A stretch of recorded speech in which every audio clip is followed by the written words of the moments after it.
now. What's up, everybody? This is Jacob Warren asking you to like, subscribe, and share. Dave needs this. The Dave Hooker Show, represented by Banks & Jones, Tennessee's trial attorney. Play to win, banksjones.com. The Dave Hooker Show. A presentation of Off the Hook Sports. Objective insight, expertise, top guests. Available on YouTube, Apple, Spotify, and the Off the Hook Sports app. Download now for free. Also available on offthehooksports.com. I compute and obey. Now to Dave Hooker. Ready. Well, here we go. He's Caleb Calhoun. I am Dave Hooker, as we're with you for the next 90 or so minutes, and plenty to talk about. The basketball Vols will be back on the court. So what does that mean?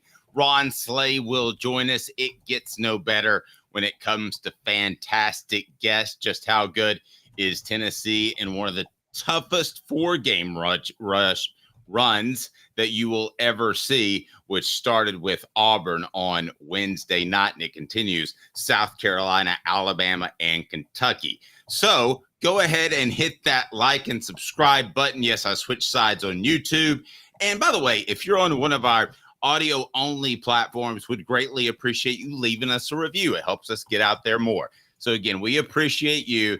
Hit the like and subscribe button. This is a big day for our listeners, as we're super excited. Hooker's Corner first month is in the book, and we're going to give away this thing right here. It's the mini helmet signed by Hendon Hooker. So stay tuned, and we've got the wheel of helmet that will turn a little bit later in the program. Would you like me to show you the wheel of helmet now, or would you like to be surprised? Caleb, how are you, sir? I am good. Happy March. Show me the wheel of helmet now, because I'm intrigued by what this is. We're at the Hooker's Corner, where you the wheel. I had Wheel of Fortune in my mind for this. Yes, sorry, not Wheel you of never helmet. pay extra for the wheel of helmet. So there it is. Everybody's name is on there, and one of those names will win a Hendon Hooker autographed mini helmet that's worth over $250. So it's pretty awesome. And somehow I'll get Caleb to come back up on the screen correctly. I'm not exactly sure how yet, but I can make that happen. It is time for today's tough question, and you caught me on one of those Fridays. I will say I'm pretty normal. I like to be objective. I like to look at both sides of the issue. But every once in a while, I'll feel really strongly about something. It might even be in the minority, but I will feel really strongly something, and I do, about this, and it's on Off the Hook Sports. Let me tell you, kids, it's time for the University of Tennessee to sue the NCAA. Today's tough question. Today's tough question. Take a side. Take a stand. The Dave Hooker Show, a presentation of offthehooksports.com. It is time for Tennessee to sue the NCAA. The foot is on the throat. Put it out of business. Hit like and subscribe if you agree with me. There is no way that the NCAA could defend itself. Its budget is about half of Tennessee's alone. That doesn't count if Tennessee called up some buddies and said, hey, I could use some friends, Michigan, North Carolina, people who have been through NCAA issues, because we want to end this thing right now. Caleb, I believe this is the time. So if we can set the poll question, it's today's tough question and the poll question to start on YouTube, I would like to do that. And unless you can change my mind, I would like for it to be this. Is it time to sue the NCAA? Yes. Foot on the throat. No.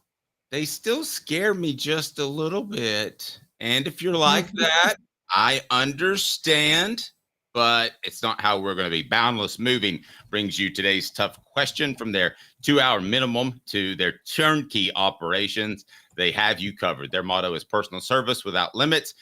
And it's not just a tagline. It's part of who they are. It's our DNA. They moved me. They should move you. Bounds Moving in the Charlotte and East Tennessee area. Caleb, is it time to sue the NCAA in this business, as Jay-Z used to like to say?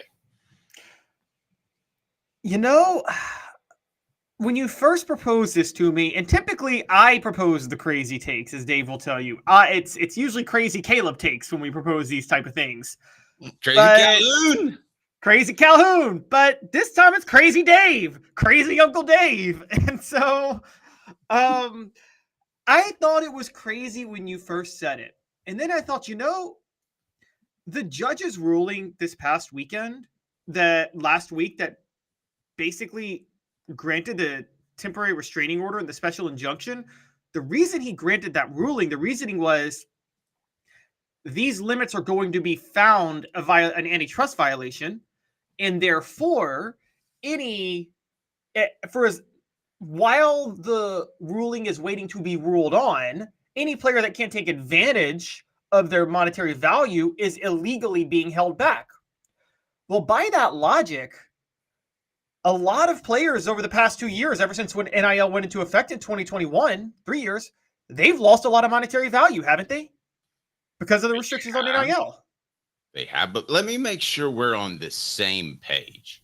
My page is the university should sue them because they have to spend some of their budget to go back to a kid who just sees headlines about Tennessee's under investigation again. That is why, if I'm the University of Tennessee, I sue them. Now, the kids, if they were of financial means, let's say the Mannings were in this because the Mannings were well off, or some other well-off family could sue as well. They could have done this sort of thing a long time ago. But most families don't want to get involved in some sort of lawsuit with the game that your son is trying to play, and you have to pay the lawyer fees and you could lose. So it takes the school. So the school should go out there, the University of Tennessee, in a civil suit. This is not a criminal suit, but in a civil suit, say, we want $100 million because we had to do all of this work of all of these coaches. We can itemize it, wink, wink, because you and I could put together a list of phone calls and time spent and come up with $100,000 or $1 million and say, I want that back because of that headline you leaked to Pat Forty and other reporters that said there was another NCAA investigation on the way. I think it's easy money. Tell me on the message board that I'm wrong. And then when the NCAA loses, you officially know they have zero power, which I believe is the case right now. I'm ready to be proven wrong. What would be, I guess the question would be, what law did the NCAA break? What contract did the NCAA violate? They didn't break anything. It's a defamation contract. It's a defamation, a lawsuit. It's you ran us down. You leaked information. You did it purposefully. And as Caleb and I know through going through mass communications law, they are a public figure. So you have to prove that the NCAA did so with malice. It's not like if I pick Tennessee Junior out on our message board and I just start ripping Tennessee Junior on every social media. Well, he could sue me very easily. But Caleb and I, and most people who are involved with sports, are considered public figures. So you have to have malice.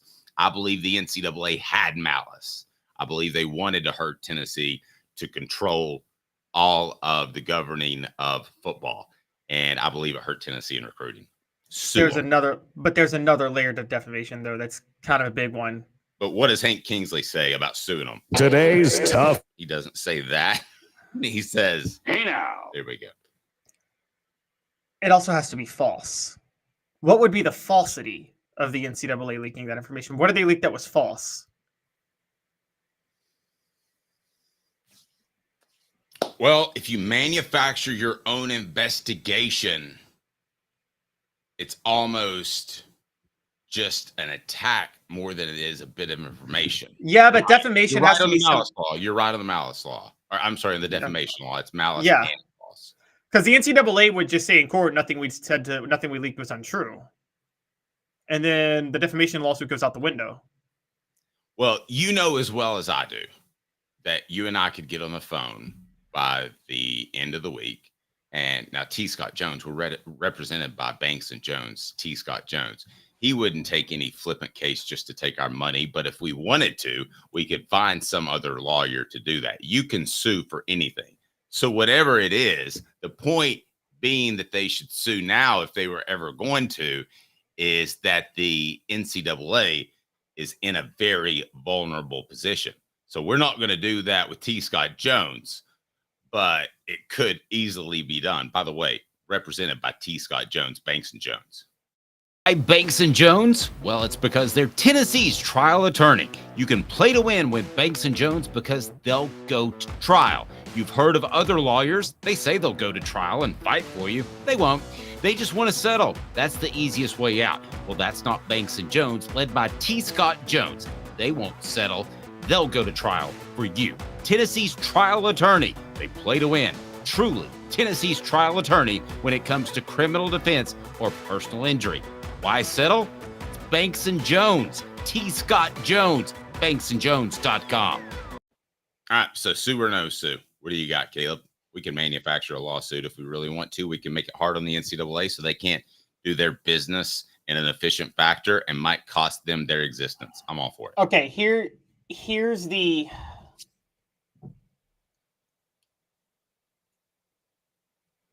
I'll say sue, but it would be more of a PR thing to do it because I'm not sure Tennessee has a case. I want to address a message board question. Kalen says, just have to prove that it hurt recruiting. How is that not defamation? Kalen, something false has to be said for it to be defamation. What did the NCAA say that was false? That's where I'm stuck. Theoretically, they told Pat Forty, hey, Pat,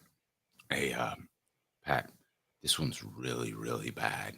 Now, you didn't hear that from us, but this one's really, really bad. And they've been rogue for a long time. And that University of Tennessee is, man, that's not the way NIL was supposed to be. It's bad. It's bad, Pat. That could be false because it's subjective. It's true. Now, that the falsity would be the subjective part because Pat Forty did write that the investigation was major. That it was a major violation. That's what was written. They were being investigated for a major violation. And to be clear, this is not a Pat Forty conversation. Go ahead. Yes, this is an NCAA conversation. I guess you could theoretically, and I don't want to end up on bad legal takes on Twitter, but I've studied libel law so like thoroughly that like it's I guess theoretically you could say that leaking that it was a major violation and not leaking that the idea that that this violation was based on a law that this violation was a violation of a rule that the rule itself is unlawful. You could theoretically say that they directly and purposely, with actual malice, implied Tennessee was going to be in trouble on the recruiting trail. Hey now. Ta-da! Yes. Now, yeah, that Tennessee was going. Not. You could. That Tennessee was going to face. All you have to do is get it through trial. You just have to get it through that first step of trial where it's not thrown out in the preliminary stages, and then that's hot. You got it. You got them playing defense. Who really cares if you win or not? You've got more money than they do to play. I've got more monopoly sets than you do, Caleb. I can pressure you. Right.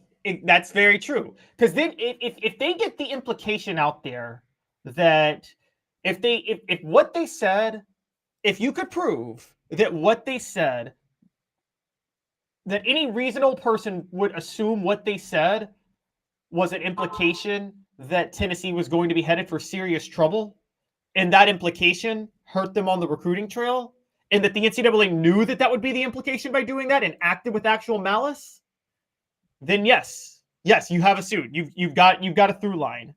Thank you. But yes, you have. But it has to be some sort of. Now, again, you and I both agree. Pat Forty can't be sued because Pat Forty didn't act with actual malice. It's not about Pat Forty because they leaked it to more than just Pat Forty. Yeah, they leaked it to Pat Forty. They leaked it to a couple other people. Those people wrote what they were told. That you could all day, every day sue them under the sun. It doesn't matter because they leaked what they were told. They didn't do any. They didn't defame anybody. Again, the NCAA budget's $85 million. A major school, top 15 or so, is right around $200 million. You band together, they stand no chance of winning a drawn-out case because they can't afford it. You can step on their throat and get them out of football. And whether or not the NCAA, whether or not the powers that be, Sankey, Big Ten, whether or not they get together and they actually do this, Caleb, doesn't really matter, because the point is still they're on their deathbed, right? Oh, yes, they are on their deathbed. This is to deliver a As death far as vote. football. By the way, anybody know where the whole actual malice on public figures came from? It came from an SEC football related case. Funny Did enough. not know that. Curtis Publishing Company v. Butts in 19, I believe it was 68 or something like that. I think his nickname was Seymour. Okay. So, for those who don't, the defamation laws today are based on the New York Times v. Sullivan case of 64, I believe, which said that public officials, you have to prove actual malice. Well, Curtis Publishing Company accused Coach Butts and Bear Bryant of fixing games, of rigging games in the late 60s. And they sued and won, but even though they won, the Supreme Court said the actual malice clause for public officials stretches to all public figures, not just public officials. So that's actually where things got so the whole concept of actual malice for public figures comes from a case that Bear Bryant and the Georgia coach's name was Wally Butts, I think. Seymour. Seymour. You were so ridiculous. Yeah. It was, I like big. I like big. Oh my gosh, you were so ridiculous, Dave. But yeah, right. Wally Butts and Bear Bryant sued Curtis Publishing Company and won, but then the Supreme Court did rule that the public officials clause applies to all public figures. That's Coop, we're going to get in the hot tub. That's a lot of butts. Cooper Mays here. Hit like and subscribe. All right, let's hop in the hot tub with Cooper Mays right now, and it's brought to you by Dynasty Pools and Spas. 4 Downs brought to you by Dynasty Spas, the most comfortable spas made in the United States of America, right here in East Tennessee. Drop in for the all-new showroom in Athens. Dynasty Spas, perfect for all 4 seasons. 4 Downs, presented by Off the Hook Sports. Ashley says, Dave, you have my husband's finger smoking on the phone screen. He hates the NCAA. I hear it all the time. Well, it's because your husband's smart and right, Ashley. How about that? All right. So 4 Downs wants to focus on Nico Iamaleava. Let's go ahead and pull up this list of the most interesting players, if we can, Caleb, in college football for the upcoming season. And then we'll play 4 Downs, 4 questions with Coop as we'll hop inside the hot tub. 4 Downs, again, brought to you by Dynasty Pools and Spas. So, Nico Iamaleava Nico has been named one of the most interesting players in the nation. Who put out this list? Bill Connolly put it out. It's the 10 most interesting quarterbacks entering the 2024 season, and Nico Iamaleava comes in at number 5. Okay, so you want to play a little bit of 4 Downs? Let's play 4 Downs, and there's never going to be 4th down with Nico Iamaleava because he's always going to get 1st downs. I mean, that I'll be surprised if they face a 3rd down this year. Me too. I mean, they're just never going to face one. Oh, 3rd down for naught. Coop here. 1st down. All right, 1st down, and it's brought to you by Dynasty Pools and Spas. What's the most interesting aspect of Nico? Can I go first, since I have a little bit of insight talking to some people on the inside of the program? Not that you don't, but I do pretty often. It's his pocket presence. It is that Bryce Young thing. I hate the Bryce Young comparison was done early by some people within the program because of his ability to move within the pocket and his ability to decide whether or not to run or throw. And he's bigger than Bryson. But that to me is the most interesting thing about him, the ability to extend a pass play by moving in the pocket, or the ability to extend a pass play by leaving the pocket, the ability to run. I think he has a great innate nature of when to do that. That's the most interesting thing. I don't always go first, Caleb. When I do, though, I'm pretty good. What's his most interesting aspect? That is Nico. They're going to think we're Ben Dovering for Nico the way we're loving on him with this episode. I'll W, my friend. But I gotta say that it's I like your point, but I think it's his touch. I just said it's his touch, but I'm sorry. No, but it's his touch on the ball. I think it's his touch is amazing. I could roll with touch because that's exactly what Joe Milton was missing, right? Yes, because here's the thing. When he throws the deep ball, he puts the perfect amount of air under it. We saw that. And I saw that when he committed to Tennessee on the recruiting trail. So I always thought he had the beautiful deep ball. I didn't realize he had that zip, the perfect zip over the middle when he was throwing it too. And I think that's what stood out to me in the Citrus Bowl. So I honestly think that Nico's touch on passes over the middle combined with his deep ball, I mean, he knows it's not just touch on one throw. He's got the perfect touch on every throw. He knows exactly the right touch to put on every throw. Gotcha. All right. Well, touch is one. I think that's going to be way different than what Tennessee had with Joe Milton. I think Nico's going to be pretty good. Who on this list is more interesting? And run down the list if you can, because I know it's behind a paywall for some of our cats out there.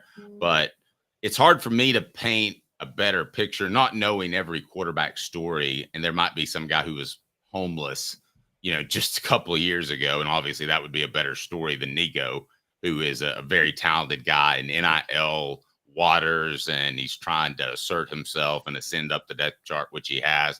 So that's a great story, but there might be a better one out there. Do you know of any other ones that might be a better story? And give me some names on that list. All right, so number one is Drew Aller for Penn State. My only issue with that is I don't think there's anything interesting. We know exactly what we're going to get from Drew Aller this year. He's going to beat everybody he's supposed to and lose to Ohio State and Michigan. I agree. Let's move through these quickly. Okay, so number two is Kyron Drones for Virginia Tech. Virginia Tech is I confess to not knowing as much. Number three is Jalen Daniels of Kansas. Now that's an interesting one because Lance Leipold is doing a great job there.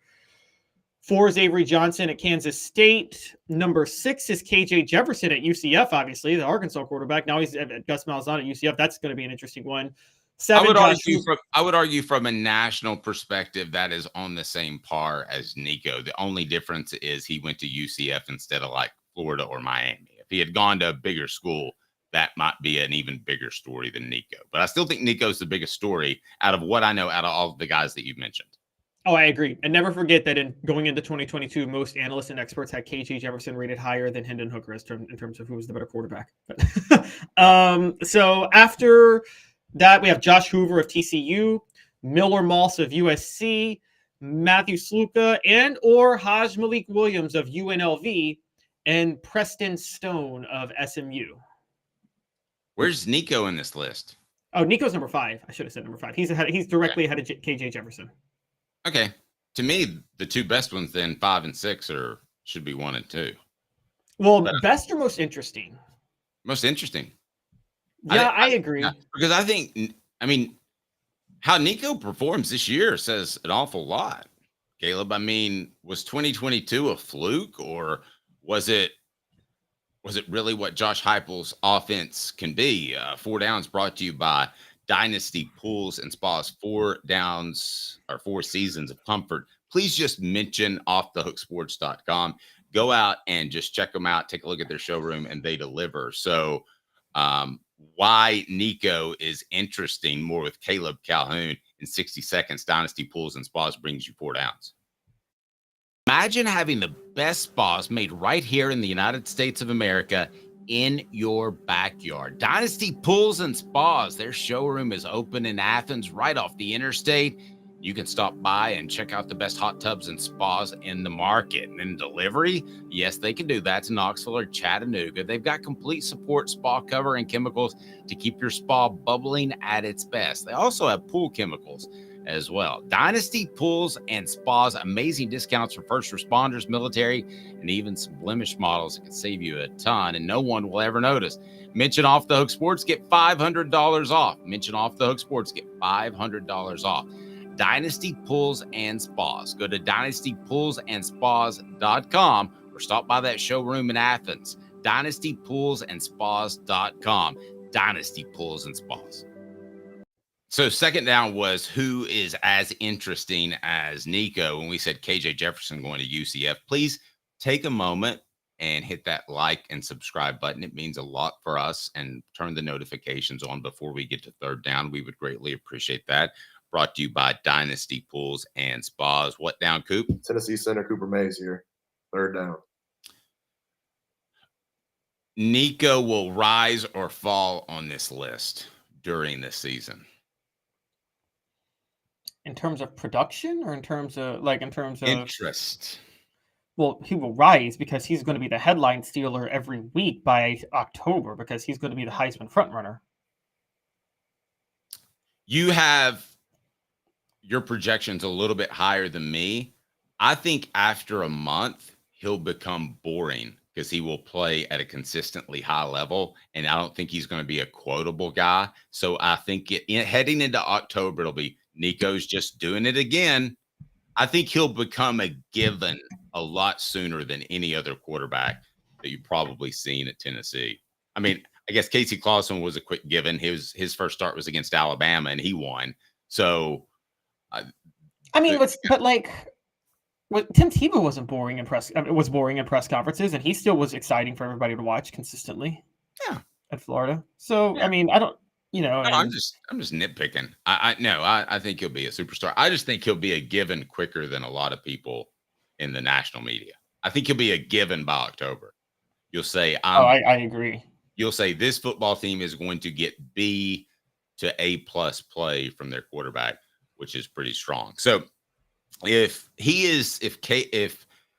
Nico is one of the most interesting players in the nation, that would make him the most interesting player on his own team. If it was not Nico, who would be second? 4 Downs brought to you by Dynasty Pools and Spas. All SEC center Cooper Mays here. 4th down. It's Brew McCoy, right? He's the second most. Oh, well, maybe it's James Pierce. It's Pierce or McCoy, right? As the most interesting player not named Nico on this football team. It's Boo Carter. Because Boo Carter's going to end up starting in the secondary, and it's going to be so much fun to watch in the secondary. Yeah, but I heard from a scout the other day that if Pierce could come out right now, he'd be the number one pick in the NFL draft. Number one? Yes. Even over what many consider a generational prospect at quarterback? I don't think he's a generational prospect, but people are saying that Caleb Williams is a generational prospect at quarterback. That he would be in the conversation for the number one pick is what this guy told me. Because he was asking me how much I thought that he got in NIL money to stay and not go to another school. He couldn't go to the NFL, obviously. But I don't think it was ever in his interest to stay. I don't think he ever planned for it, is what I told the guy. But to that point, would it surprise me if he got $750,000 for one more year? No. I think Pierce was smart enough to take a bit of a discount to stay at Tennessee just because agents or people are telling him, hey, look at the system you're in. You play really well. You're destined to thrive in this system, and then you'll help your draft stock. Don't, as you would say, don't trip over nickels for millions. Well, and don't trip over happiness for a little bit more money. Could you have made $800,000 at Kansas instead of $750,000 at Tennessee if they went all in on one guy? Maybe, but he seems pretty happy at the University of Tennessee, and they stood by him.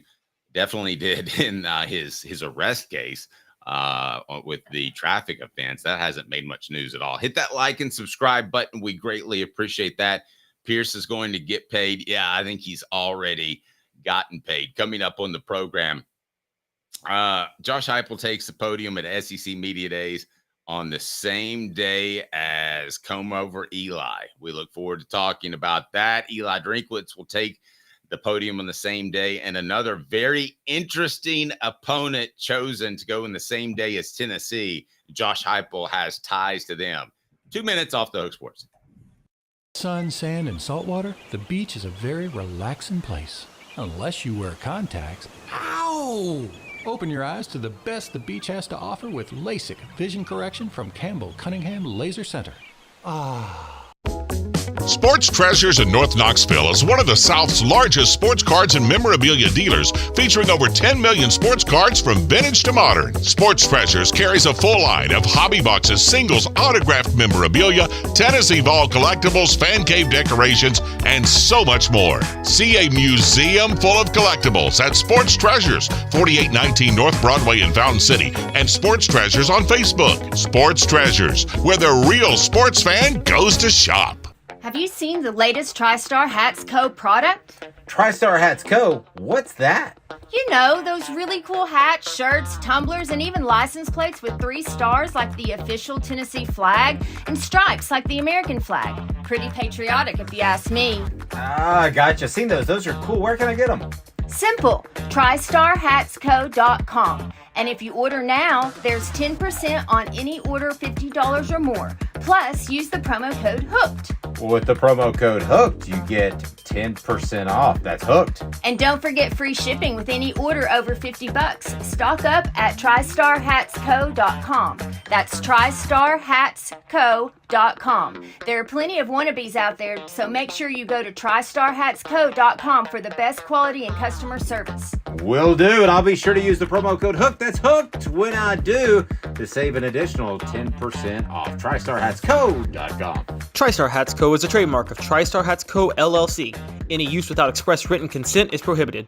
The Dave Hooker Show, represented by Banks and Jones, Tennessee's trial attorneys.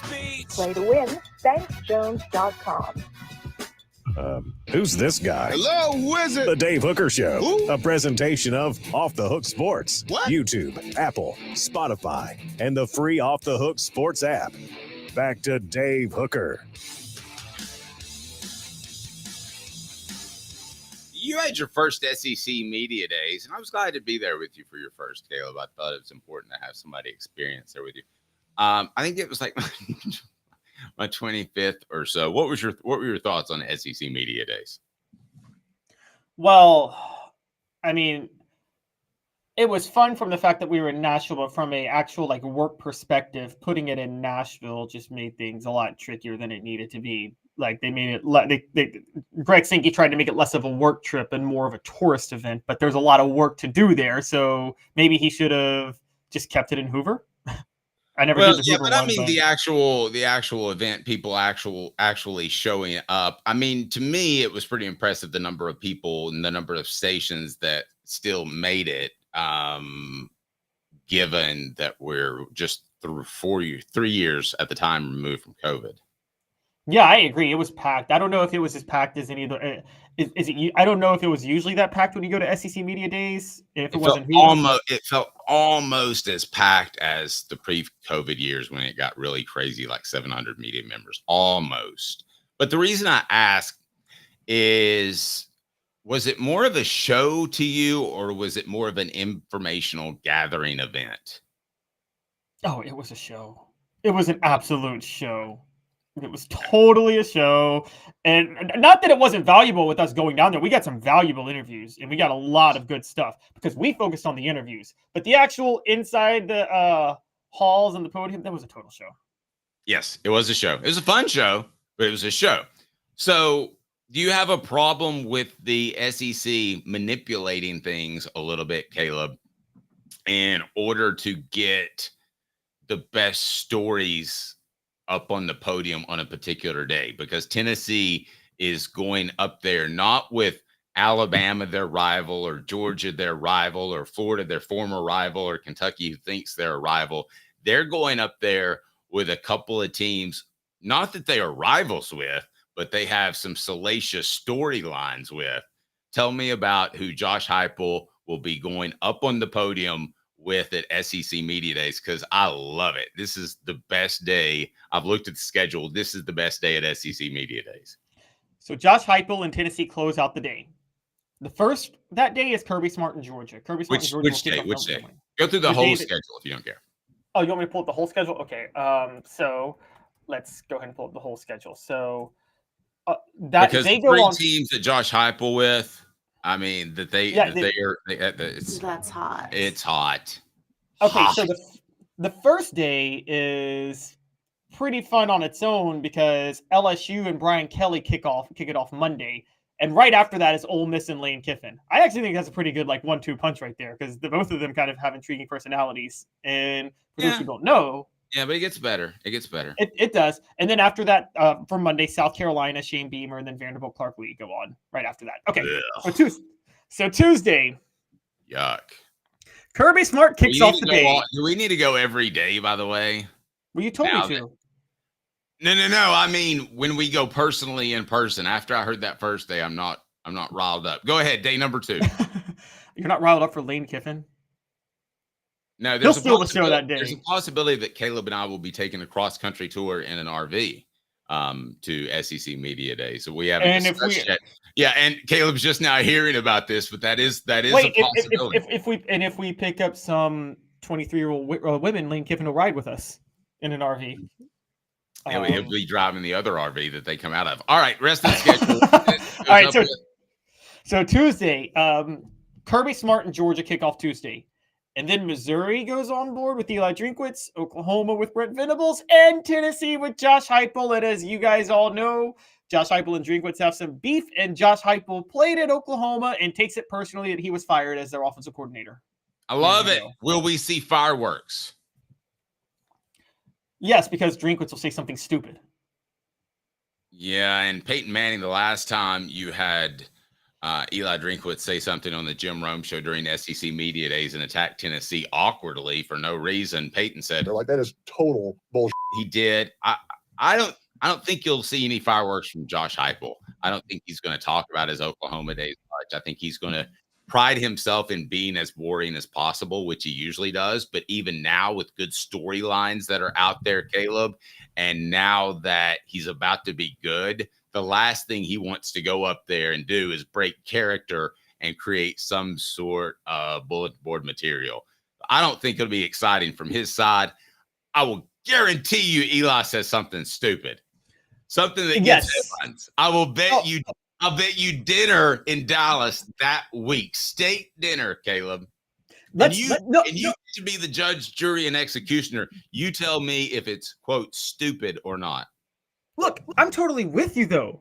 He's going to say something stupid. Now, here's the crazy part about this. For those who don't know, and here's what I learned about SEC Media Days last year. A lot of media members come up just the day they're covering their school, and then they leave, right? Like when their school's there. Boring media members. I agree. Boring media members. But a lot of them do that. They put these people on the same day because they wanted Tennessee media members in there when Drinkwitz was speaking to ask Drinkwitz the question about saying we stand on business. That's why they did it, right? And they wanted Oklahoma media members in there to ask Josh Heupel about Oklahoma. Well, no, those media members are making their own decisions budgetarily, though. No, they're making their decisions on what to ask. I'm saying the SEC knew there will be more Tennessee media members at SEC Media Days on Tuesday, right? Since Tennessee's going that day. Right. So you're saying they get the side story with Oklahoma and they get the side story with Missouri, and it's easier. Yeah, they should be doing that. They should orchestrate that. They should. And for people that complain about that, guys, the half of sports, and go back through history, okay? For people who are like, I just want to see the game played. I just want them to play the game. It's not the okay? voice. You are full of you-know-what when you say that, because half of what sells sports is salacious storylines. Is it not, Dave? Masculine soap opera at times. That's the term I've always used, masculine soap opera. It's a masculine soap opera, and that's a great phrase. That's a brilliant phrase, okay? It's not as good as my visit fee, though. Visit fee's taken off. Visit fee, I'm telling you, a kid's going to have a visit fee, and it's going to be listed on 3. What it costs to get him to come to your campus. $5,000, high 4-star from Missouri, defensive tackle Bobby Taylor Lewinhout. And you need to go see him, and he's awesome, and he'll come see your school for $5,000. Portions of the program brought to you by the Hemp House, the premier hemp dispensary online with a wide variety, great selection, and strict standards to ensure you only receive the best in CBD or Delta products. Hemp House Chat with 2Ts.com. Hemp House Chat with 2Ts.com. Use the promo code HOOKED for 10% off. That's HOOKED for 10% off. And yes, they should totally make these things media friendly so that guy covering Tennessee can write about the ties to Oklahoma. Guy covering Tennessee can write about the Eli feud. The sad thing is that that's not done much anymore, but you'll read those kinds of stories right here on Off the Hook Sports, and those will always be free. I remind everyone that coming up a little bit later in the program, we'll have our drawing for the Hooker helmet. What? the mini helmet signed by Hendon Hooker that is right over my right shoulder for those that are on our media platforms. And I will have our drawing for that here just momentarily. And that's brought to you by Sports Treasures, carrying over 5 million sports treasures and so much more. Follow on Facebook for the best sports memorabilia daily updates. If you just go to Facebook and follow on Sports Treasures TN, that is Sports Treasures TN. Okay, so which of the two stories is more interesting? And then take it from there.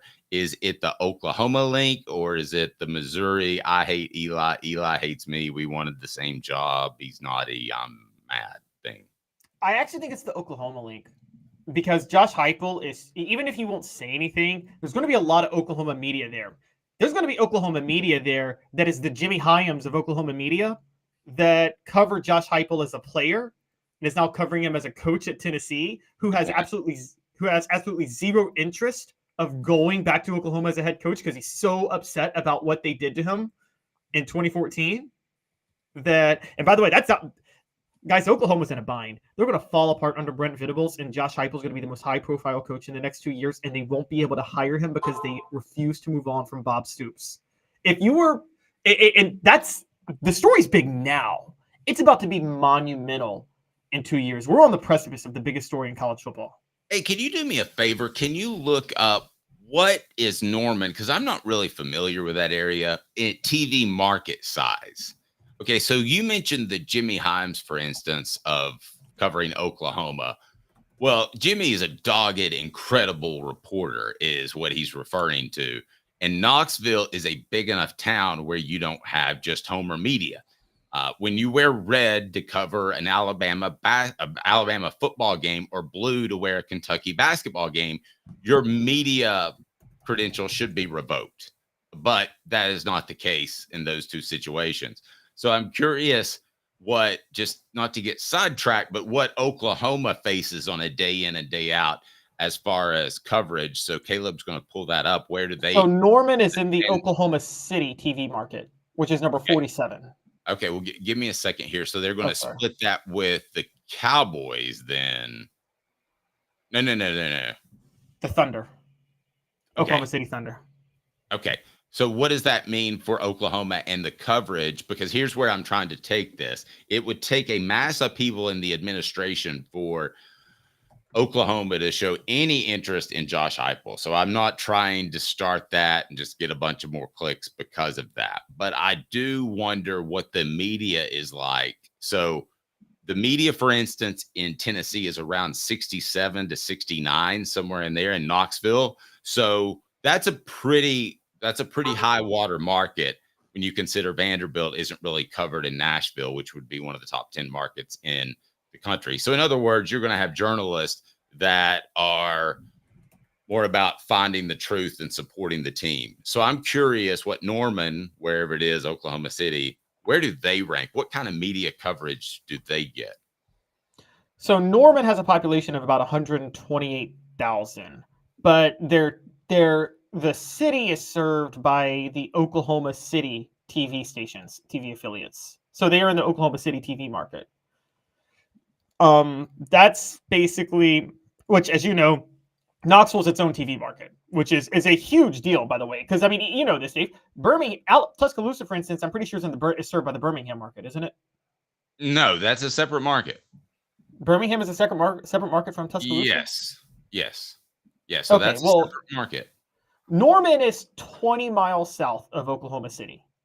Okay, so where's Oklahoma City as a market? They're probably top 40. They're number 47. They're top 50. Ooh, Dave's throwing heat today. But Oklahoma City does have the Thunder.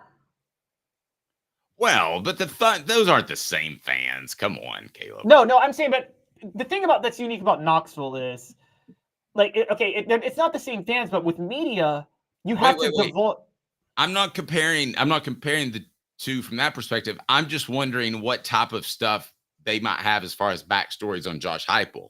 Because if I'm them, I'm working on those stories in the offseason right now. So we might hear, I'm not talking about digging as far as bad stuff. I'm just talking about digging as far as hearing some interesting stories. He doesn't talk to the media a lot. He doesn't do one-on-one interviews. We really don't know that much about Josh Heupel, We don't know much about his staff. We don't know what they believe in.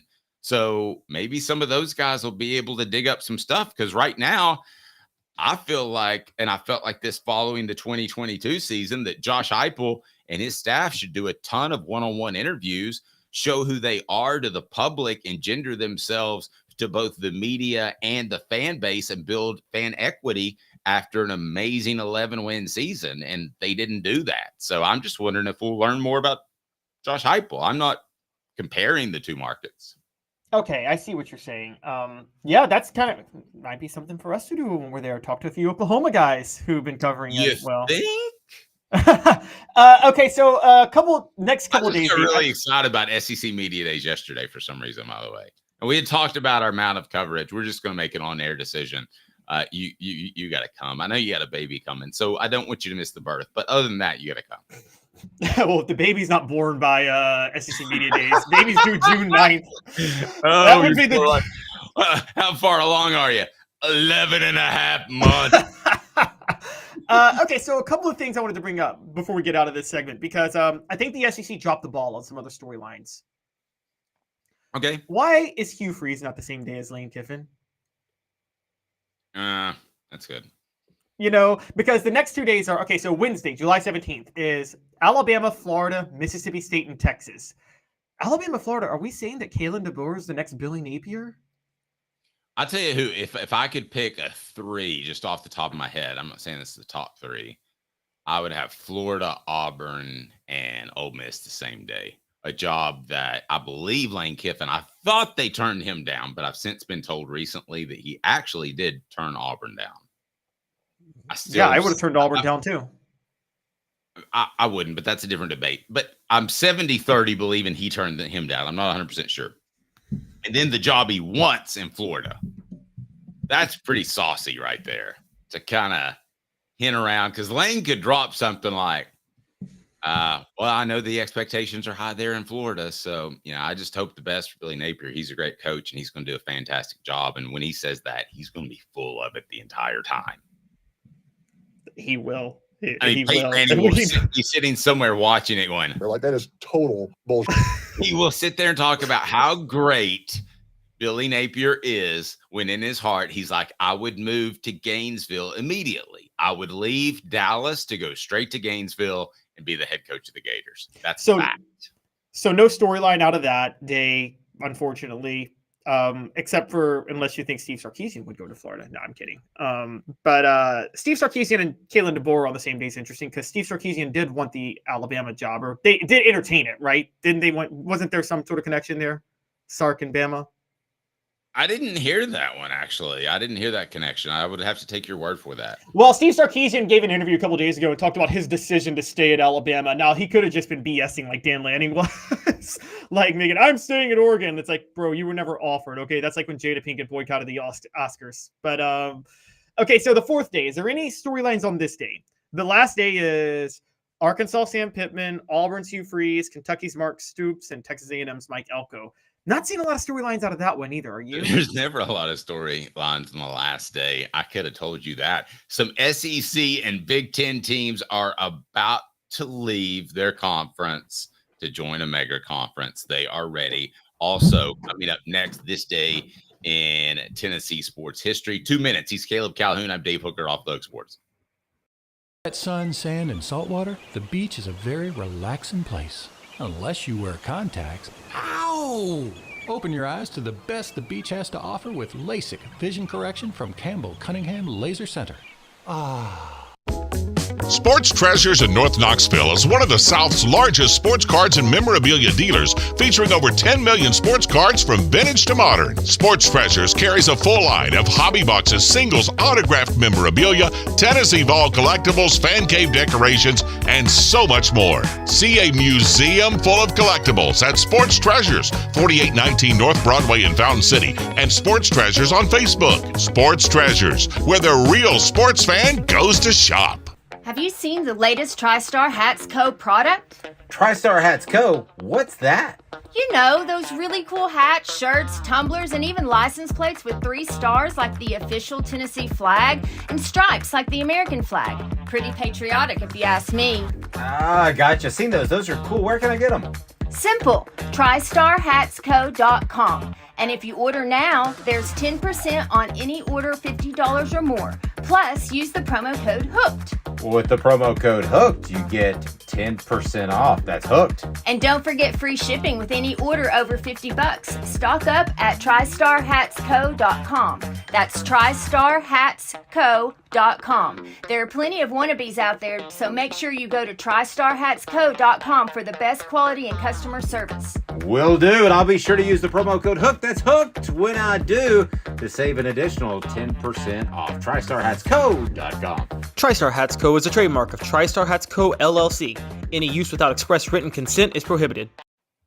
Folks, I want to tell you something. I know that you can easily go online and pick out T-shirts and promotional products, and you can get them delivered to you, and you think, hey, I've saved a ton of money. Well, it's not really the case. You might not get the right thing, and the return policy is difficult. So I want you to call Apex Apparel Group Design. Apex Apparel, they brand, market, they design, embroider, screen printing, all of your personal products that you need or your spirit wear for your school. Please call Tyler at 865-919-3001 to outfit your business. Tyler at 865-919-3001. He would greatly appreciate it. Mention offthehooksports.com and you will get a 15% off your first order. So how great is that? Again, Apex Apparel. Check them out and tell them that Dave Hooker and Off the Hook Sports sent you.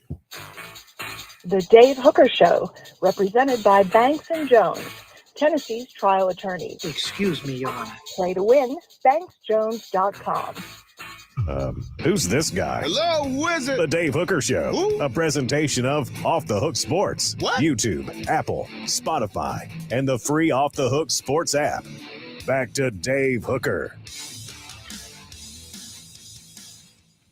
What is help me with the message board here for a second if you can, guys.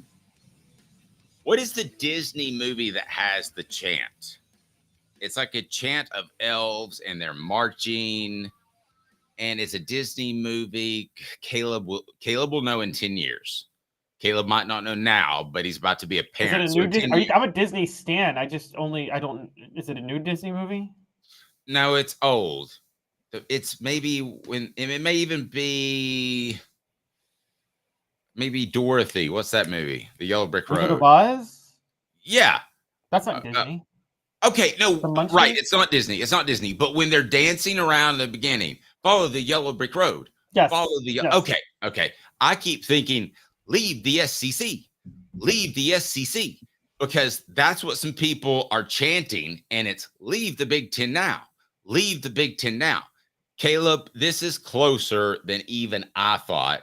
I think within 5 years, you're going to have a mega conference. What's the latest is what high-ranking official involved in the discussions told ESPN on Wednesday that the presidents and chancellors in both the SEC and Big Ten are having conversations about whether to continue their NCAA membership. So I must confess I failed in my duties as a journalist, Dave. Because I do not believe that. You are one of the best journalists I've ever met. Definitely above John Adams and Jimmy Himes, who join us Tuesday and Wednesday, respectively. Just kidding. I'm not going to say that. But I read this story 2 days ago because we talked about the college football playoff expanding to 14 teams. This was buried in the story. I mean, Dave, it was in that story about them expanding to 14 teams. And it was buried as like the 9th or 10th story, and the 9th or 10th paragraph in there. And I didn't know it until I started listening to other YouTube shows yesterday mentioning it. And I'm like, did I miss that part of the story? And I got to go back and read it. And I'm like, how do you bury this part of the story? Way down in the story on ESPN by Heather Dinich and Pete Thamel. It's Pete Thamel or Thamel? I always get it wrong. Thamel. Like thimble. Okay. Was this quote?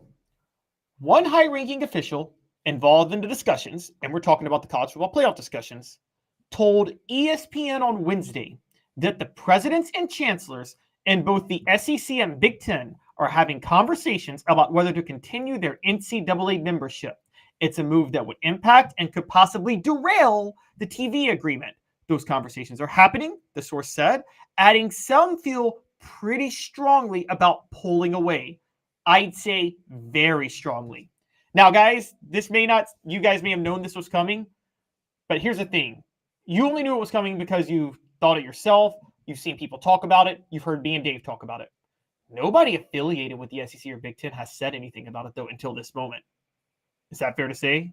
No, nobody said anything at all. And I'm going to defend Heather Dinich for a second here and Pete Thamel.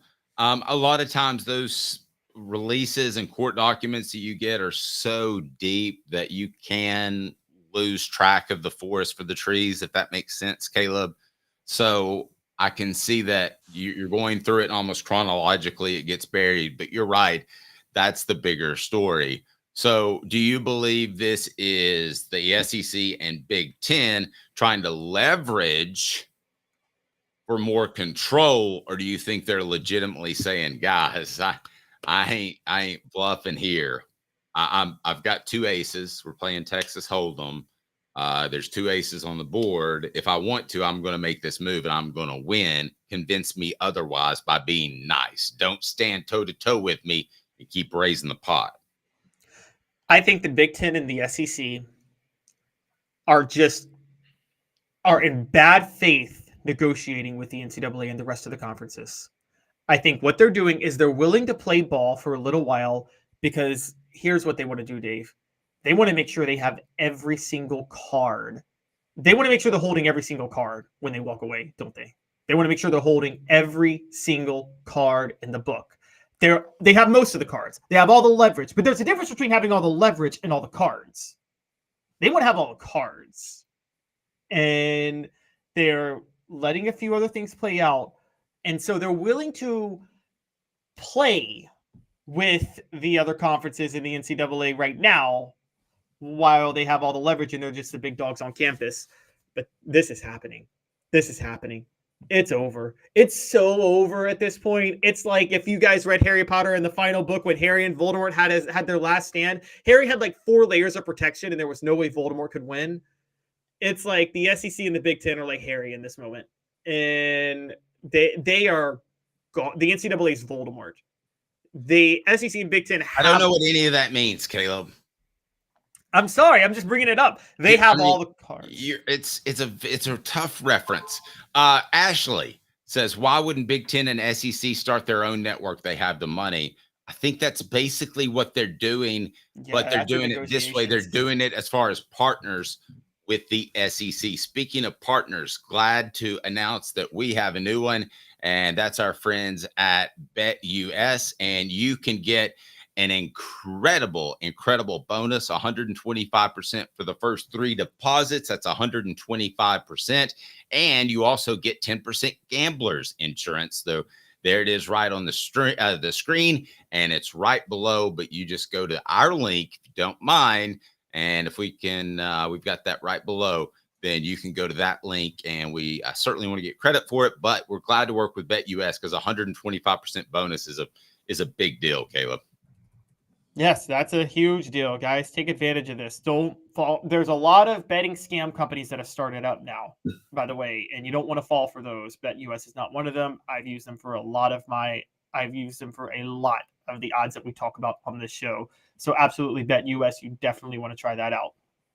Yep, no question about it. We're going to get to Ron Slay just in 1 second, but let me ask you this. When is the major move by the SEC and the Big Ten to make their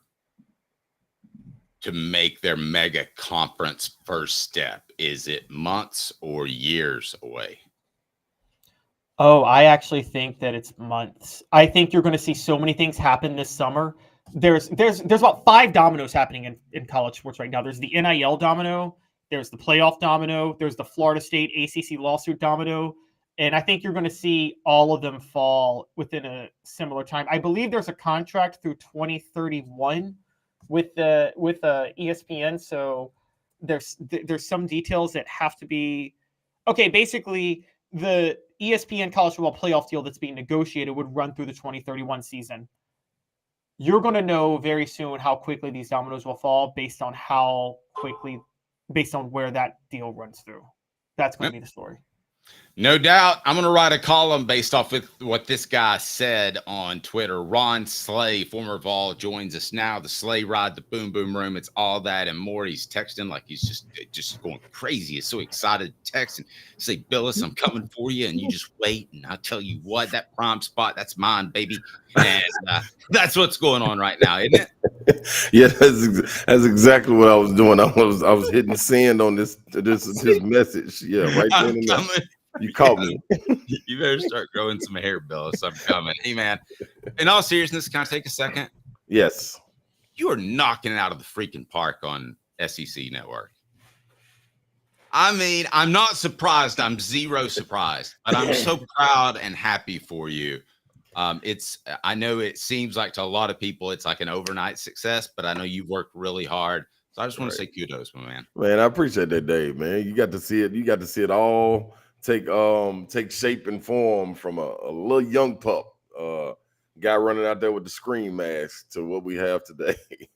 I was actually the first, like, the Ron guy's a really good talker. And I didn't tell anybody because I don't know if you remember how it was set up, but you guys would talk before practice. Yep. So the newspaper guys, I was a radio guy, and it was hard for me to get something different for the next day. Yeah. So I would try to wait around, and I would wait for people to stop talking to you so that I could interview you, so that I'd have something fresh that wasn't in the paper for the next day. So I was like the Ron stalker. One thing about it, I was gonna give you something. You did. Every time I was like, I'm hurting. I need Ron. That was kind of, I was just young, but that was kind of a known thing even among fans though at the time, because when Ron made just the beautiful pass to John Higgins for the half-court shot to beat Georgia Tech, the lead story was a couple of times there were a few lead stories on there saying, y'all be careful talking to Ron Slay. He might just tell you he should start a quarterback for Tennessee. Yep. I remember it. This is my Peyton Manning and T. Martin moment.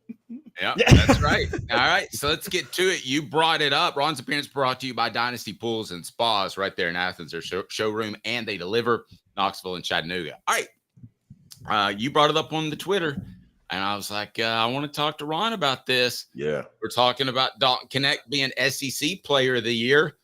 That's almost dissing him, Ron. Yeah, it is, man. I don't understand why we're still harping on, oh, that wrapped it up. That wrapped the race up right there. That was, man, he's been, if you go each outing, even in losses, he's wrapping the race up. Like it's everybody else. And I listen, you got to give credit to Mark Sears and Antonio Reeves. I think those are the two that, if you had to go for a close second is who would be between, but man, you got to go outside of that. It's a National Player of the Year conversation when it comes to Dalton Connect.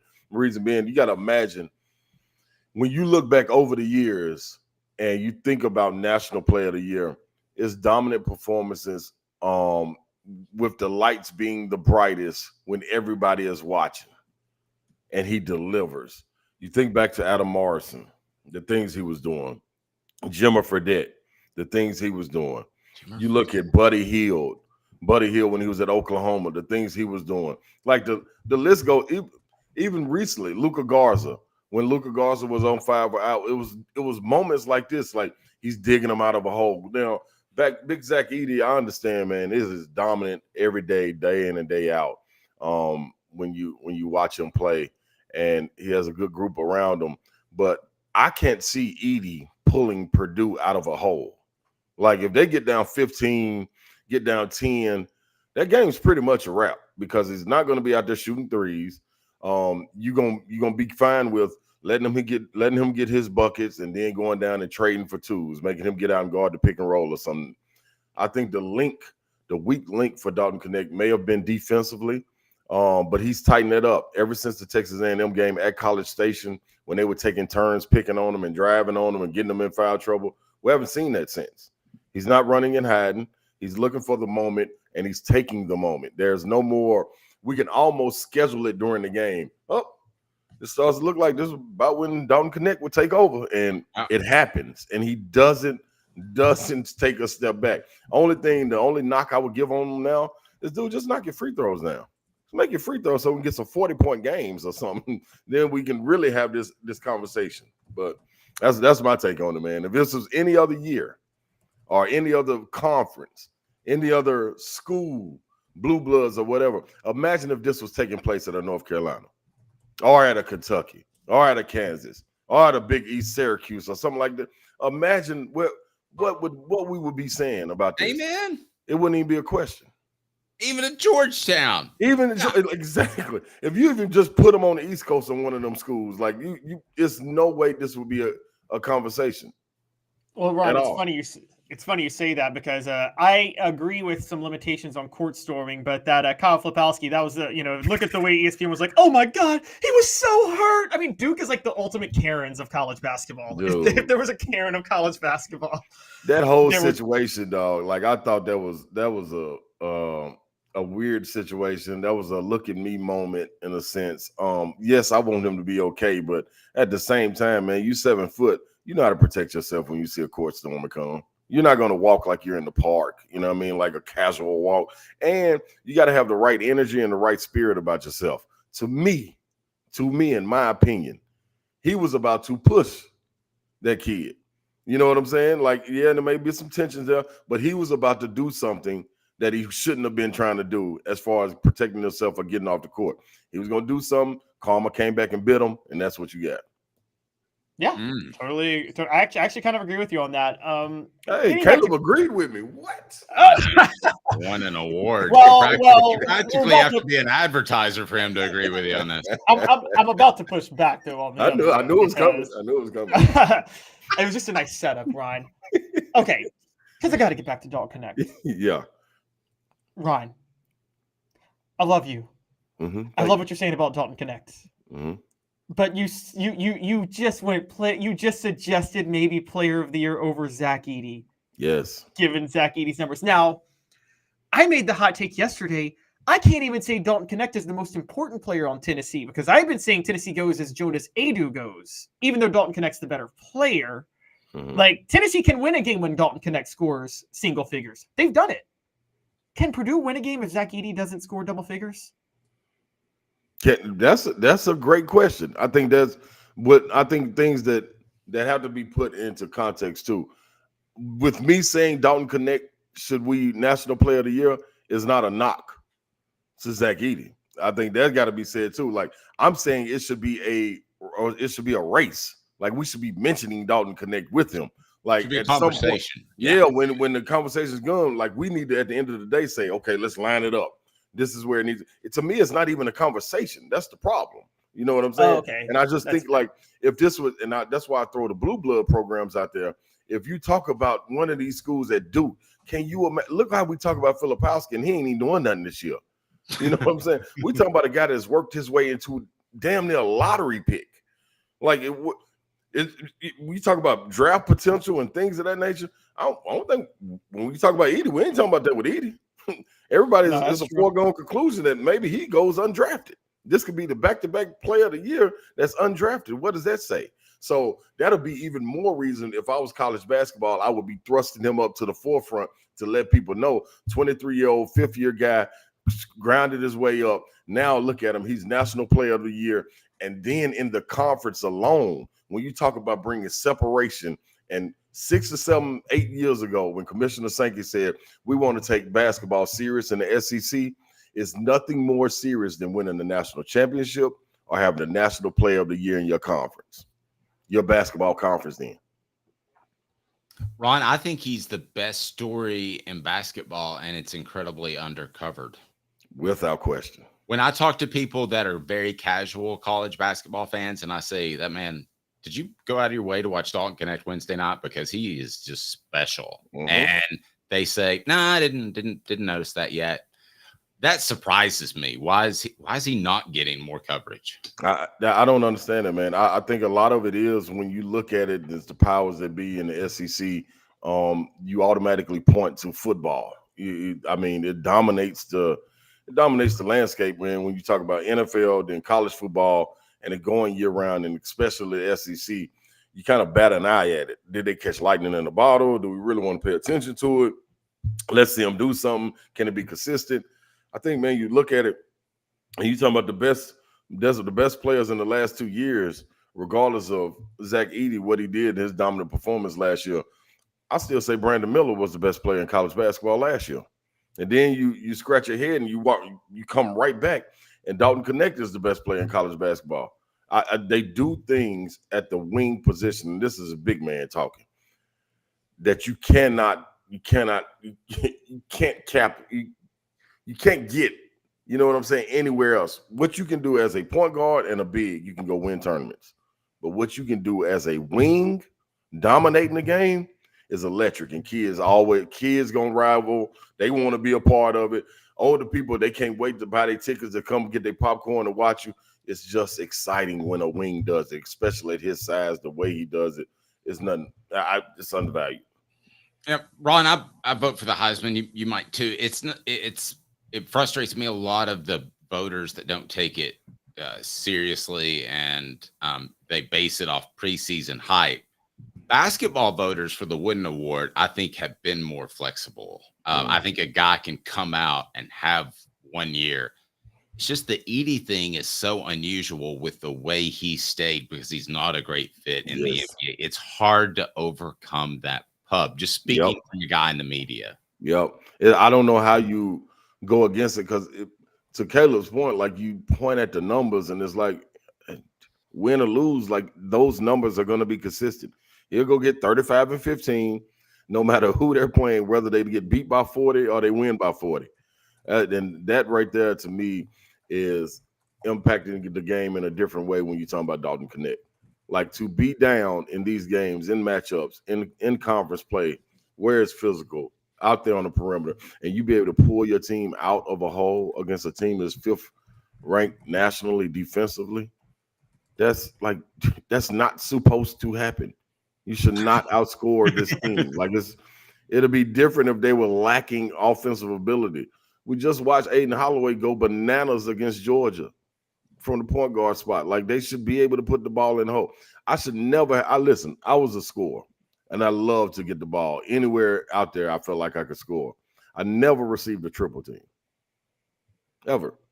They ran 3 people at this man to get the ball out of his hands. Like, what? At some point, man, you got to throw the numbers out and believe what your eyes are showing you. It's been consistent enough.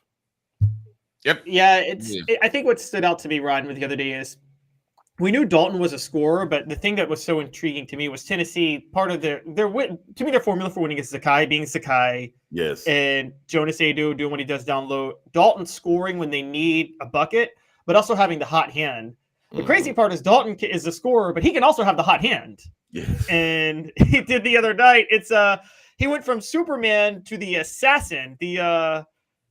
I thought about it the other day, the opening line to that 50 album and Get Rich or Die Trying, when they said, they say I walk around like I got an S on my chest. That's a semi-auto with a vest on my chest. Yeah. Dalton Knecht right there. That is. I like it. Might as well be on a different stream right now. I was going to say, Dave, you might not know about that right there. We'll bring you up the I got to get my AARP registration. Filled out. Y'all go these are ahead the type of tunes we listen to down there on Hooker's Corner when you leave, man. That's all it is. You know what I mean?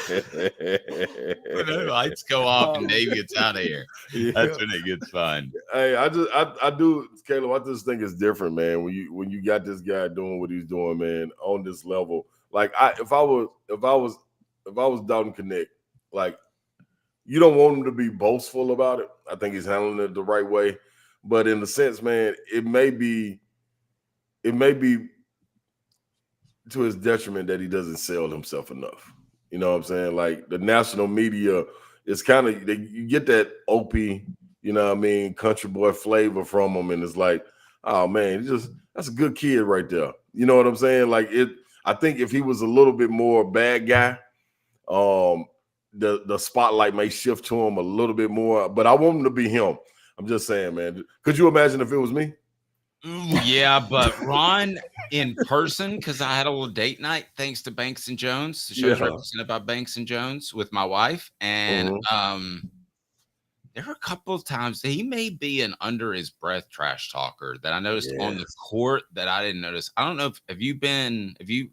he's got some fire. He's kind of like Hendon Hooker. He doesn't show it. Yes, that's it. Prime example. You hit it right on the head. He's just like Hendon Hooker. You are absolutely right. Like a competitor, you don't want to end up in the foxhole with him one-on-one because he's going to do whatever it takes to get out of it. Like, you are absolutely right, but you got to watch closely because you'll miss it. That's the only thing. Like, you see him talking trash. You see him running back down the court after hitting 2 or 3 threes and telling people, man, he can't guard me. Like, but you got to be watching for it. And he's so unassuming that a lot of people miss it. All right. So do I get a shout out on 3HL for that? So I still got a lot of books to move, my man. You can hear Ron Slay every afternoon. He does a fantastic job with the zone there, 104.5. Worst fight you've ever been in the locker room before I show you something hilarious? Oh, never had to be in one. Well, in Europe, I almost had to choke slam a coach, but wow, Latrell Sprewell over here. I won't. And see, everything was cool.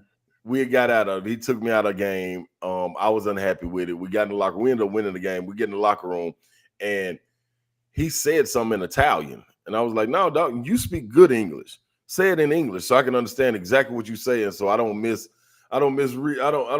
not hear what you're trying to say. And he said something, and he took his glasses off. So where I'm from, if you take your glasses off, that means, oh, it's time to get down. Yeah, you're getting ready. Yeah, you want some. You want some of this. So when he took his glasses off and laid him down, I started walking towards him, and people start holding him back. And I'm telling them, hey, no, let that man go, man. This man grown, man. Let that man go, man. That man took his glasses off. He want to do something. Let him come figure out what he want to do with this belt. You know what I'm saying? So, and that was as close as he got. He apologized. It was good after all. That was an awesome story right there. You just about beat down an assistant or head coach? Frank Vitucci, a head coach. I'll never forget it. Frank Vitucci. Oh, man. That could be a Val. He just Bertucci right in the middle of the locker room. All right, so what's this Kentucky fight, Caleb? Do you want to pull this up so we can get Ron's thoughts on this? Yeah, Ron, we got to have a little fun for a minute because did you see the Kentucky football team? Jeremy Flax had been suspended, had not played in the Gator Bowl. We wondered why, and it turns out new leaked fight happened that shows why. I don't know if you guys saw this. Here we go. Let's play it. 18 seconds. Some bad athletes.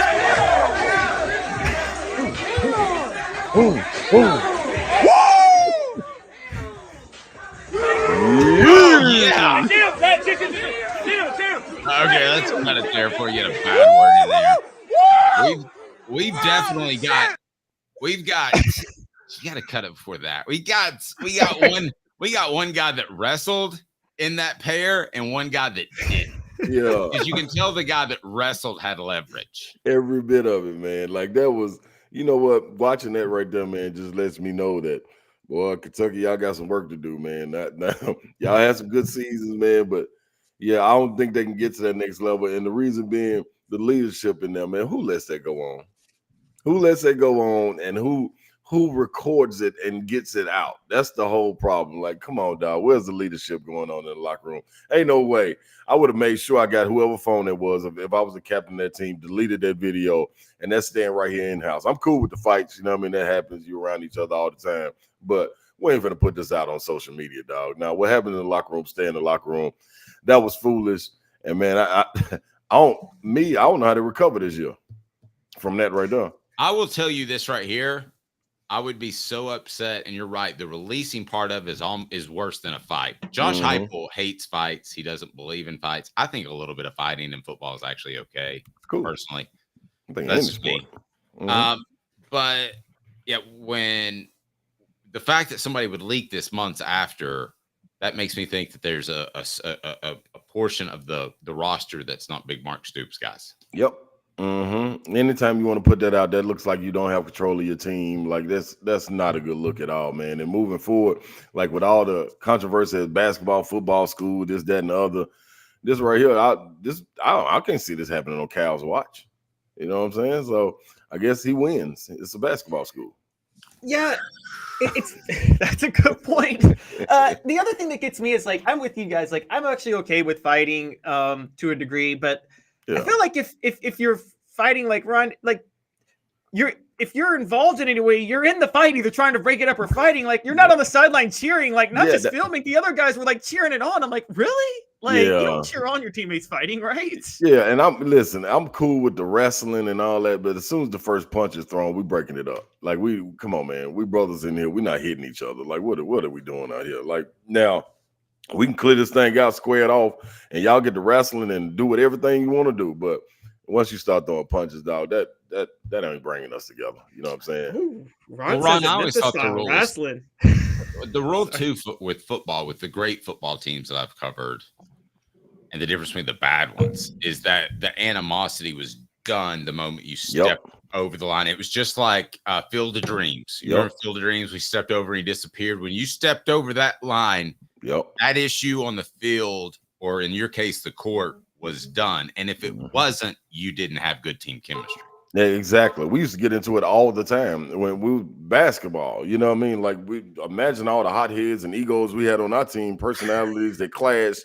Like we knew what it was though. Once we walked outside the lines and we got to the locker room, man, this what's up. What we going to eat at? What we partying at tonight? Who house we coming over? Like that's what it was. But out there on the floor, oh, it's a pecking order trying to be established. And I'm not giving an inch. If it's Vincent Yarbrough, Tony Harris, Isaiah Vick used to get into it all the time. And that was one of my best friends on the team. So it's weird.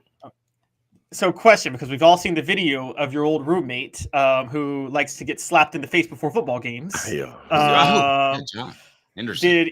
Did John Henderson ever have you punch him in the face before he went outside to play a game so he could get hyped up? No, he wasn't there because I would have knocked him out. Are you guys going to start? We're deciding. We're looking at our analytics to determine if we're going to start covering that new UFC slap boxing thing we got. I think it's called Smack or something. I can't understand it. I don't understand how you put your hands behind the back and let a person just open hand slap you with chalk on it. If you could open hand slap one person from your basketball career, and you've got the first slap, who is it? Ooh. Golly, that's a tough one, man. Ooh.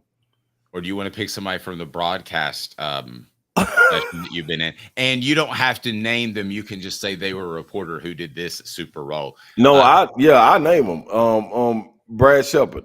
That's my guy. That's my guy now. He used to write for the Daily Beacon, and he wrote an article my sophomore year about a slump. He thought he was saying I was in a slump, and I kind of was, but we was winning. Like I was impacting the game in different ways, you know what I'm saying? But he wrote in that my scoring output wasn't what he thought it should have been, you know what I'm saying? And I took offense to that, came out and dropped some points and ran on off. So I did want to Did you say something to him? Hell yeah, I said something to him right then. And after the game, I went off. I came in the press room and I pointed him out and said something to him. Y'all can thank this game for Brad Shepard, what he wrote in the Daily Beacon.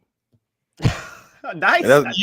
Ron, that's my guy to this day now, though. I know you picked on the nicest guy on the beat. Wait, but Ron did it right. He picked on me. I deserved that, not him. But Ron did it right though, because Ron responded to a column, went out and balled out, and then called the guy out. Unlike, I don't know if you guys remember this, but I'm a Grizzly fan, and a guy who used to work at the Commercial Appeal, Jeff Calkins, Jason Williams took his pen away in the locker room after a game one time because he didn't like something that Jeff Calkins wrote about him the day before. So he literally took his pen and he said, "You ain't writing nothing, homeboy." Wow. See, I wouldn't do him like that. Like that's like taking a man's weapon away. You can't do that, man. Take his pen away. Or complete confidence in himself. Brad, my guy, man. We talked about it one time on the DM and Twitter, and I think we may have even talked about it face to face once, man. But yeah, I told him, dude, you struck the match. You struck the match to get me back on track. So even though I felt like I wasn't off track, now we had a team full of 8-9 guys that could go get points. I was That was the least of my worries. Scoring. Ron took that personally, is what we're saying. I did. Absolutely. Ron's appearance is always brought to you by Dynasty Pools and Spas. They've got that showroom in Athens, and they'll deliver to you with all the added covers, steps, and all that good stuff. DynastyPoolsandSpas.com. They've also got the chemicals that are locally owned. No fillers. They're better than what you're getting elsewhere. Ron, have a blessed weekend, sir. We always appreciate you. All right, fellas. See y'all, man. Go Vols. He is Ron Slay, and in 2 minutes, we're doing it. Which is the lucky John today? Who wins the helmet hooker? Who's going to get lucky? The Hendon Hooker autographed helmet. Who wins that? We're going to give it away in 2 minutes. John is going to get the happy ending. Too far. Caleb's feeling wild today on a Friday. Hey, do me one quick favor if you can. Hit that like and subscribe button. Okay, hit the like button, hit the subscribe. If you're on an audio platform, we would love a review. We do this every day, weekday live on at 10 o'clock. So we'd love for you to join us live. But if not, please leave us a review. Go to offthehooksports.com for the very latest, which includes our NCAA basketball shirt that NCAA basketball, our NCAA versus Tennessee court case shirt, and also the 1998 National Championship book, Celebrate 98. The show represented by Banks and Jones. We're giving away a Hooker helmet in 2 minutes for Calhoun.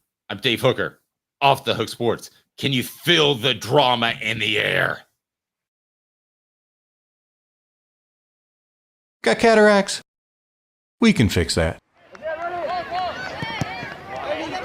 Never miss another moment. With a little help from Doctors Campbell, Cunningham, Taylor, and Haun at cctis.com. Hi, I'm Rick Terry, and we at Rick Terry Jewelry Designs pride ourselves in the highest quality craftsmanship from a family-owned business here in Knoxville for over 35 years. At Rick Terry Jewelry Designs, we also take pride in being an affordable option for all your game day accessories, especially those fire opals. At Rick Terry Jewelry Designs, we want to be your jeweler every day and especially on game day. Go Vols! Hi, Mike Davis here with City Heating and Air, reminding you to always dare to compare. Our team provides quality local heating and air service, installation, and maintenance across East Tennessee. We use only the best equipment like American Standard heating and air conditioning for your residential, new construction, or commercial needs. Honesty, dependability, and customer satisfaction have been the cornerstones of our business since 1961. City Heat and Air. Dare to compare.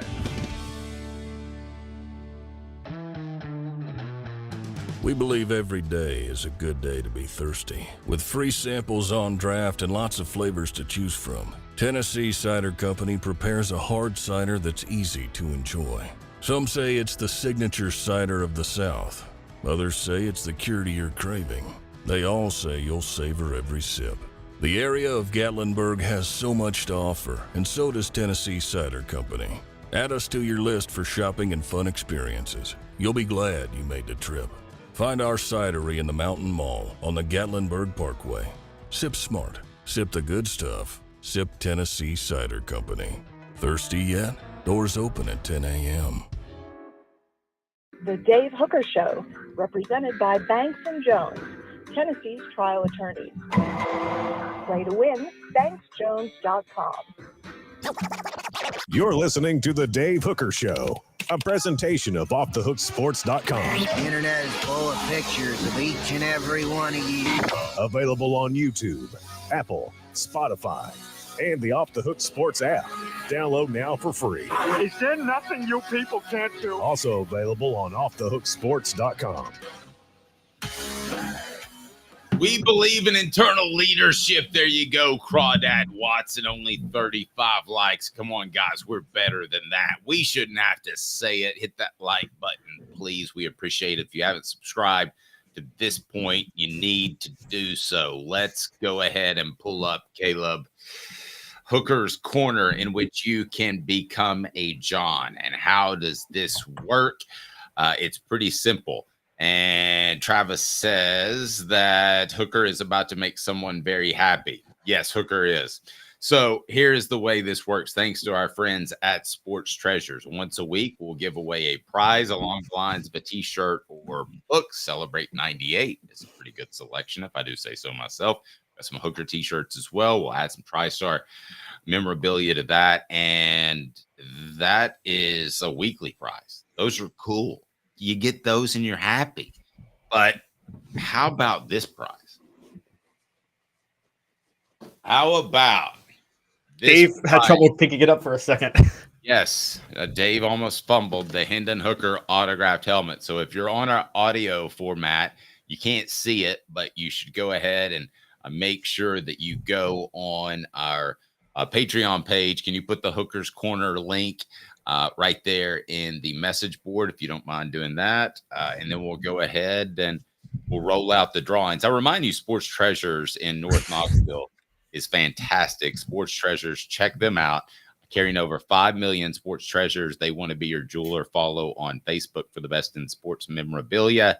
A daily update, Sports Treasures TN, Sports Treasures TN. So here's a picture of Hooker's Corner. You can scroll up and you can see we're going to have a lot of recruiting information over the week. So if you'd like to join, it's just $9.98. So have I teased it enough? Hookers love to tease. Are we ready? Usually they don't. I think they like to go Stop ahead teasing me, Dave. finish the job. I mean, I don't know. Never been in that situation, but I would be like ready to move on. Not really. It's not Paris. You know what? Oh, wait. All right. There we go. All right. So here we go. I'm excited. I'm bringing up by the way, increased coverage and recruiting, and we're certainly looking forward to that. Okay. Driven up the excitement. We have the Will of Hookerness. The Will of Hookerness has these names on that. And these are Alex, Kalen, Caleb, Sean, Joe, Stephen, Michael, Smoky Mountain Red, Tennessee Junior, Daniel. You have entered with just your $9.98, and now you have an opportunity to win this Hooker helmet. If I can just figure out how to spin this dad blame thing. Click to spin. All right, here we go. This is it. Can we get it? Do we need a drum roll? Can we get a drum roll? First, don't do that. Everybody, Jacob Warren asking you to like, subscribe, and share. Dave needs this. No, definitely don't do the drum roll you just did. Do that one. Oh. Here we go. All right, we're spinning now. This is what you learn when you work in corporate America, kids. Don't do it. It's always on the edge. Oh, Michael. Oh, Michael, you are our winner, and I feel so bad for Steven because he reached out and he wanted to win it so bad, and he just barely missed it. But it is Michael. I certainly thank everyone. We're doing this every month, guys, so go ahead and sign up now.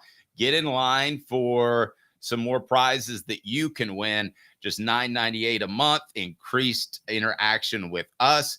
You also will be able to get some increased recruiting coverage. We got a lot going on, and the prizes are just going to keep getting bigger. So sign up, just $9.98. Be a John on Hooker's Corner. For Caleb Calhoun, I'm Dave Hooker. Congratulations, Michael. This has been a presentation. See, Ashley, I told you liked the show. This has been a presentation. Have you not seen Ashley and Kaylin fighting on the side? Yes, I have. And I've They're loved good it. now. They're good. Couple squirrel. Yeah. There's the helmet. Have a fan.